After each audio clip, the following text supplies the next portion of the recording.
Yeah, sir, I belong from a family where Kashyapa Gotra is hugely discussed because it is said that we belong to that Gotra. And right now I'm married to Bharadwaja Gotra. So these are the names which are very familiar to us. But I do not know anything more than that. I'm just blessed to, being introduced to Rigveda through your classes and things. So I'm just asking, is there any way, any Indian way available to us? We can literally trace back to the legacy and everything where we come from, because when I look back, when I delve into my family history, I always knew that we belong from East Bengal, like present Bangladesh, and the farthest I can go is to Kanoj is just mentioned. Other than this, entire information is broken and we do not have any trace actually. So if you could help me connect, or is there any established way, Indian way, through which we can connect? Yeah, Thank you, sir. yeah, I can mention about something happened before Kanoj. So in the Rig Veda, the Kashyapa Gotra is a relatively new Gotra because many of the rishis of Bhrigus and Angirasas, that is Bhrigu Gotra and Angiras Gotra, are discussed in the early Rig Vedic period, like mandalas like 6, 3, and 7. Even in the 6, 3, and 7 mandalas, the Bhrigus and Angiras are mentioned. Sometimes they are mentioned older than that period. That means they are pre-Rigvedic also. That is even beyond the sixth mandala. Sixth mandala is the starting point of the Rig Veda, which is around 3300 BC. So beyond that sixth mandala, some of the Bhrigus and Angiras are mentioned as living before the sixth mandala. It can go to up to 8000 BC, etc. So these two lineages are very ancient, and Kashyapa lineage is started mentioning from the middle Rigvedic period, and in the late Rigvedic period, it intensified. So what is understood is that because the earliest references in the Rig Veda, when the Bhrigus, Angirasas, etc. are mentioned, the geography which is highlighted was the Varaprithvya Kurukshetra region, with the Abhaya river, Yamuna, then Saraswati, and Drashadpati. This is the area of the oldest Rigvedic period.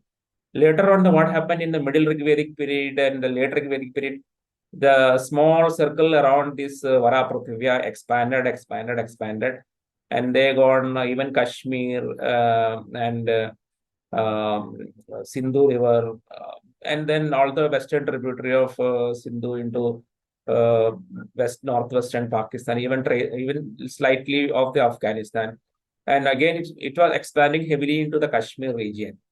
And every scholar agree about the Kashyapas basically from Kashmir, and that the ancestry of the Kashyapa lineage traced to Kashmir Valley. So, starting with the middle Rigvedic and also increasingly in the late Rigvedic period, the Rigvedic people or the oldest Rigvedic rishis start familiarizing with the Kashyapa lineage, Kashyapa rishis. So that is, for example, if you are the ancestries in Kashyapa lineage, your ancestry is going back to the Kashmir region. So from Kashmir started interacting with the other Rigvedic rishis like the Bhrigus and Angirasa, and they all together contributed to the Rigveda, starting from middle Rigvedic and then increasing in the late Rigvedic period. Kashyapas also expanded into the westwards into the northwest Pakistan, and then southwards into Punjab and Haryana, and then they also reached Uttar Pradesh. The Kashyapas spent all over the India, and Kanauj is one of the important area where the Kashyapas had a settlement in the form of ashramas, etc. And of course, they have spread all the way to Bengal and to into the northern Maharashtra. So the 2 points I can see, because the after the second in the second book, Geography of Ramayana, and the third book, Geography of Mahabharata, I noted 2 points of later migration of Kashyapas along with the Bhargavas. So, for example, in the Ramayana, there is a mention about Parashurama conquering the entire territories known to him and transferring everything to Kashyapas. And this the point where after the transfer, Kashyapa Rishi, that is the contemporary to that the late Ṛgvedic Parashurama, the Bhargavarama, told him to go to any place which is not part of his territory. Then he went to Mahendra Mountains, that is the Orissa, northeast, this eastern coastal region of Orissa, the Mahendragiri. So that means that time, one of the point to which Kashyapas and Bhargavas were spread is in the Bengal and the northern Orissa region. So up to that region is well known. So what is unknown is the southern Orissa region, that is southern Kalinga region, that is Mahendragiri. So that time, in that particular data point, Bhargarama, after transferring all the regions conquered to his guru, that is a Kashyapa Rishi, he went to Mahendragiri. But in the Mahabharata, the same narrative is repeated but two times, in which in one narrative it agrees with the Ramayana narrative that Vishwamitra went and retired to Mahendragiri. But very interestingly, another narrative in another part of the Mahabharata mentioned Bhargarama after transferring the conquered territories to his guru, that is Kashyapa Guru. He went to an unknown territory because he cannot live in the territory which is known. So he went to an unknown territory called Shurparaga, which is in the western Maharashtra. So this is a very important, like in the Aitihasic period, in the Ramayana Mahabharata period, the entire Bharatavarsha, that is up to in the east up to the middle of Orissa, and in the west up to the middle of Maharashtra, the northern part of Maharashtra and northern part of Orissa. That much region is completely known to the ancient rishis and the kings and everybody. And the unknown region to be explored was the southern Maharashtra and southern Orissa.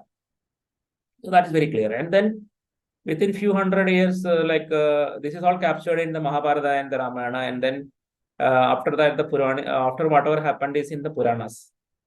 We have to read the Puranas, and because in the Puranas you see they mentioned about Chandragupta Nanda also, Mahapadmananda ruling from Magadha, and then the power transfer to Chandragupta Maurya. Even after that, Sunga, Pushyamitra Shunga, and slightly the Gupta period also is mentioned in the Puranas. At that time, there is continuous, there is more familiarity with southern India, southern part of Maharashtra, southern part of Orissa, Andhra Pradesh, Telangana, Karnataka, Kerala, Tamil Nadu. Everything is completely explored and well known, and that is how the Puranas represent the geography. So you can see the 3-4 stages, right? If you will trace only about Kashyapa, then initially there was a stage where they were living in the Kashmir region. Then the Bhrigus and Angirases interacted with them. Kashyapa has also contributed to the Ṛgveda. All of them together went into the Indo-Gangetic plain. That is means from Sindhu in the west to Brahmaputra in the east. They spread in that Indo-Gangetic plain, and then slowly spread southwards up to the northern half of Maharashtra and northern half of Orissa. And then slowly they crossed Mahendragiri in the eastern side, and then the Shurparaga in the western side, slowly migrated southwards. Within few centuries, my estimation is within few centuries after the Kurukshetra war, the geography was completely explored into the entire continent, subcontinent of India, including Sri Lanka. So Sri Lanka is the current name Sri Lanka, but all the ancient literature, the Sri Lanka is not mentioned as Lanka. It is mentioned as Tamrabarni Island. Tamrabarni Island, Simhala Desha, that is the name of Sri Lanka. But after the independence, they give the name Sri Lanka, and then we are confusing it with the Lanka of Ravana, etc. But it is not there in our ancient literature, neither in Tamil literature, very ancient Tamil literature, nor in ancient Sanskrit literature. That Sri Lanka is mentioned as Sinhala Desha or as Tamrabarni Island. There is no mention. But of course, Lanka as a kind of a very generic name, like Apaya, the flow of water or the river. Lanka also can mean island. So you have, if you go to Google map of Andhra Pradesh, you go to Krishna Godavari Delta, you will see minimum 5 to 10 times the name Lanka is mentioned, because there are so many islands in Godavari and Krishna Delta. All of them are Lankas. So Lanka is a very generic term. You can have hundreds of Lankas on a map, in the map of India. Lanka simply means isolated. So even there is a mountain in Himalaya, which is relatively isolated from the rest of the mountain. That mountain is also called Lanka. So just I'm just mentioning as just coincidentally I'm mentioning these also because these are all things which cause confusion to a lot of people. Yeah, I see a comment here about from Pooja, the dedicated class on yoga. Yes. Yes. So in the Rig Veda, the yoga is mentioned very much in this particular context of Vipash. And if you will read my book Rivers of Rig Veda and look at the chapter on Vipash and Sukutri, I have mentioned very clearly in a little more structured way. I have mentioned about how the evolution of yugas happened. And this is one of the biggest confusion creator when you are talking about the chronology of Bharatavarsha. Because the later transformation of the yugas into lakhs and lakhs of years, this has completely confused all the chronologists, right? So some of the chronologists who are not very much, deep research, they just go by the last definition of the yuga. So they will calculate, like they'll took the calculator and then say, okay, Dwapara Yuga, this Dwapara Yuga is this much duration, lakhs of years. So Krishna lived end of Dwapara Yuga. So the total Dwapara Yuga is lakhs of years.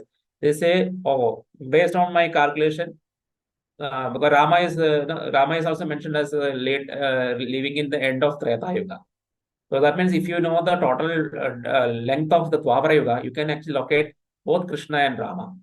So, but it is in lakhs of years. That is because it's the last transformation. So people use the calculator and say Rama lived 8 lakhs years ago.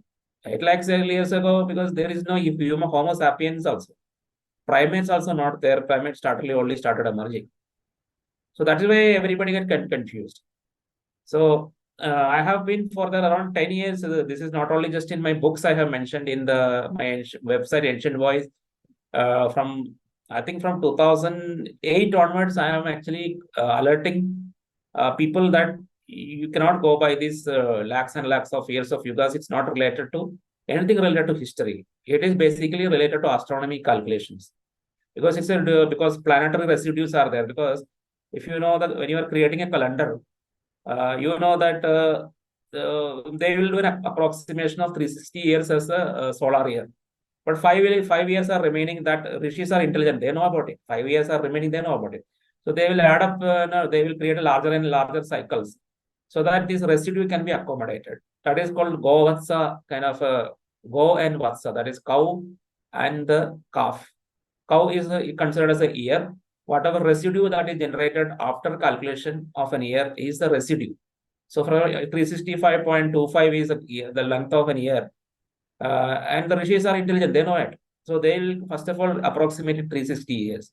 So you have 5.25 days as a remaining. 360 days is your approximation round off of your year, solar year. 5.25 days are remaining. So that is called Vatsa. And the year 360 is called Go. And the remaining is a residue is called Vatsa. And then they will have a larger cycle. So that is why these cycles of 20 years, 60 years, 120 years, 1200 years, 12,000 years, and finally that comes because there are residues to be accounted for. In the next calculation, they will have 365 years and 0.25 is a residue. So like that. So year residues are there. Residues when you are comparing this 20-year yuga with Saturn Jupiter cycle. Because 12 years, we say 12 years is the duration of revolution of Jupiter. But it's not exactly 12 years, 11.99995, something like that. We say 30 years is the revolution period of Saturn, but it's actually 29 years, point some fraction. So in order to accommodate the residues, you need a larger and larger cycles. That is the only reason you have larger and larger yuga definitions. It has nothing to do with the human history. The human history starts with the ice age, the end of the last ice age, and it is 10,000 years. Or the maximum is a human history. It's around 10,000 years that we can see both in archaeology and geology. And beyond that time, it was a period of sleep.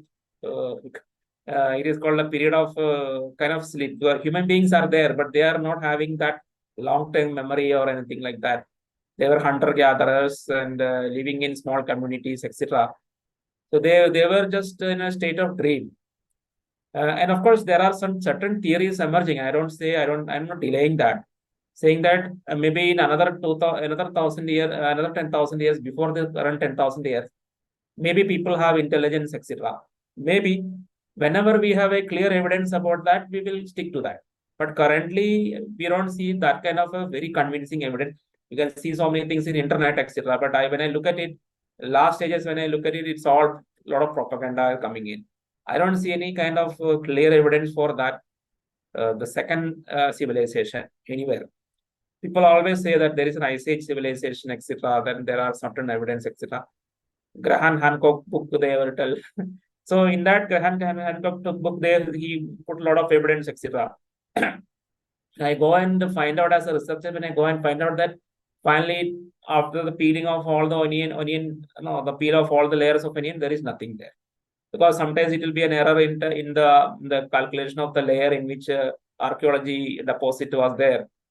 Because the archaeology, they find out the period of a particular artifact based on the layers of the archaeology. So sometimes because of earthquake, so many other things, some older layer go to higher layer, higher things layer go to lower layer, etc.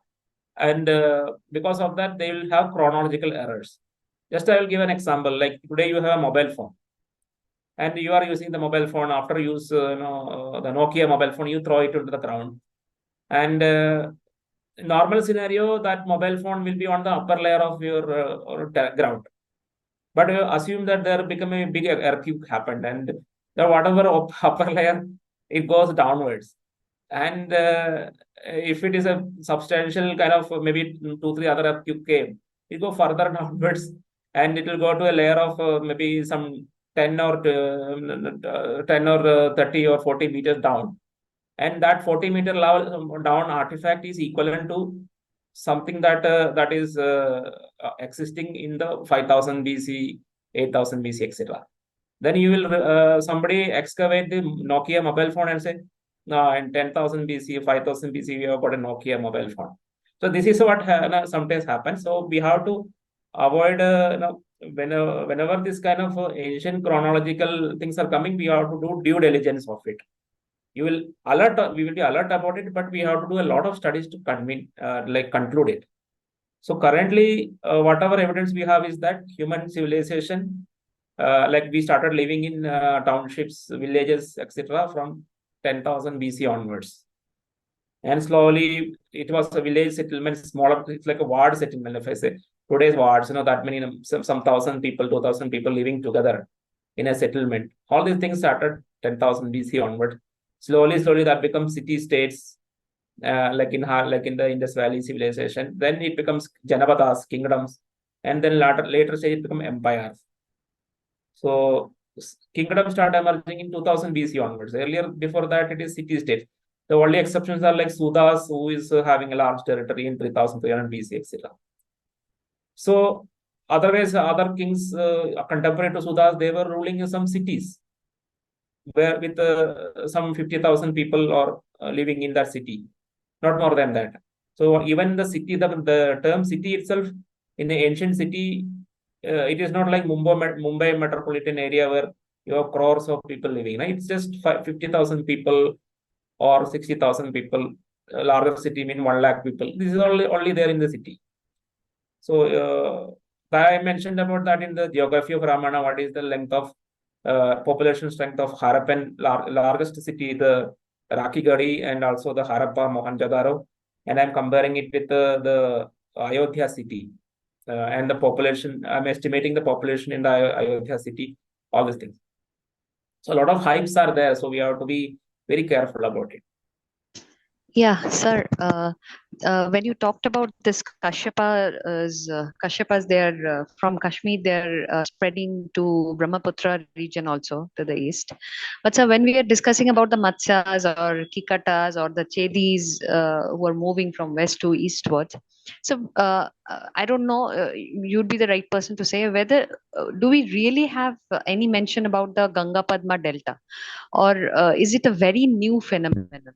Because, Yes. sir, the rivers change dynamics in every 100 200 years. Do the deltas also change dynamics? Is it a very Yes. new Yes. Yes. phenomenon? Even river deltas, because it's a part of the river network, it also changed in 100 to 100 years.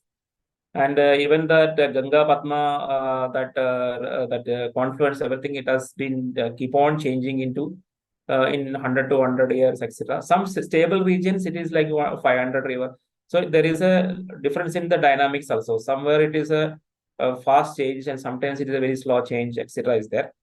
And asking regarding, see, so starting in the Ramayana and the Mahabharata period, we start getting like place names associated with Brahmaputra. So the Brahmaputra word itself is a very late. It's not there in Mahabharata or Ramayana.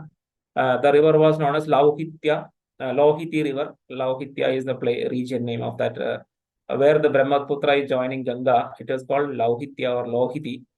And the Brahmaputra river had a red color. That is why, compared to Ganga, which had a white color, Brahmaputra river had a red color. That is why it is called Lauhitya or Lohiti. That is a reddish color river. So that is one mentioned in the Bhimasena's eastern expedition, military expedition. The last point was the Brahmaputra river, that is Lauhitya. And in the Mahabharata, sorry, in the Ramayana, directly contemporary to Rama, the Brahmaputra or Lauhitya is not mentioned.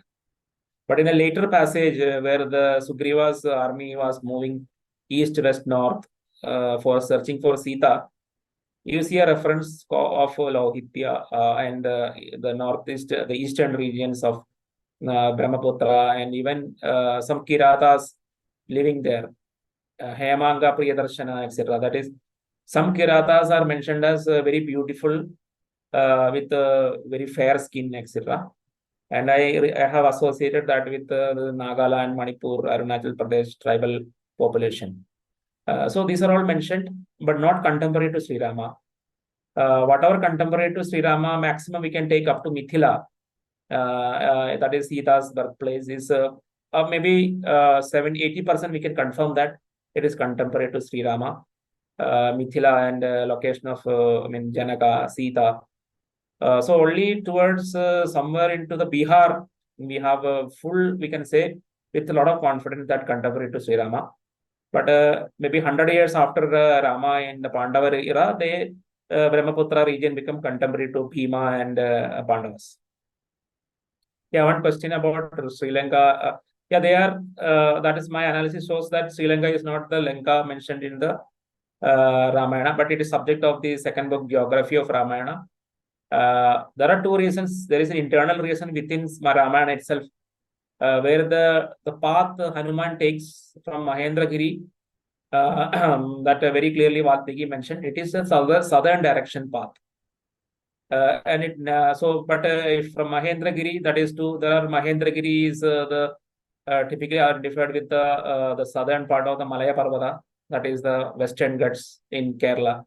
Mahendragiri is the, like in Kanyakumari, the Mahendragiri, the mountain.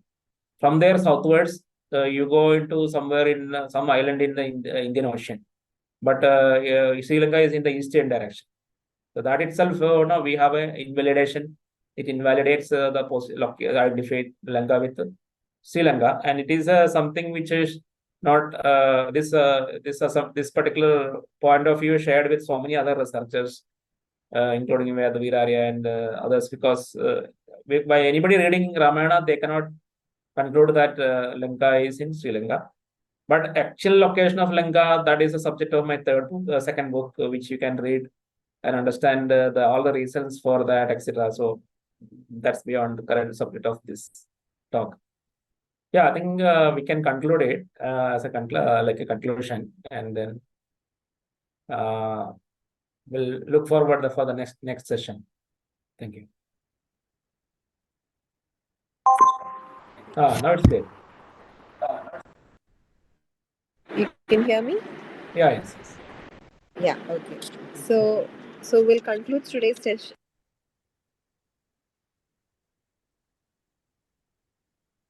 It's gone again actually. So I think there is a headphone is a problem, I think.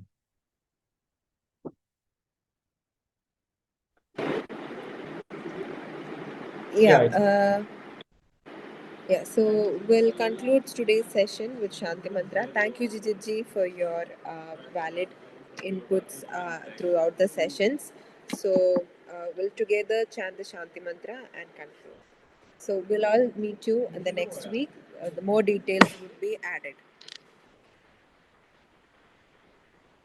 ॐ लोकाः समस्ताः सुखिनो भवन्तु लोकाः समस्ताः सुखिनो भवन्तु लोकाः समस्ताः सुखिनो भवन्तु ॐ शान्ति शान्ति शान्तिः ॐ श्रीगुरुभ्यो नमः हरिः ॐ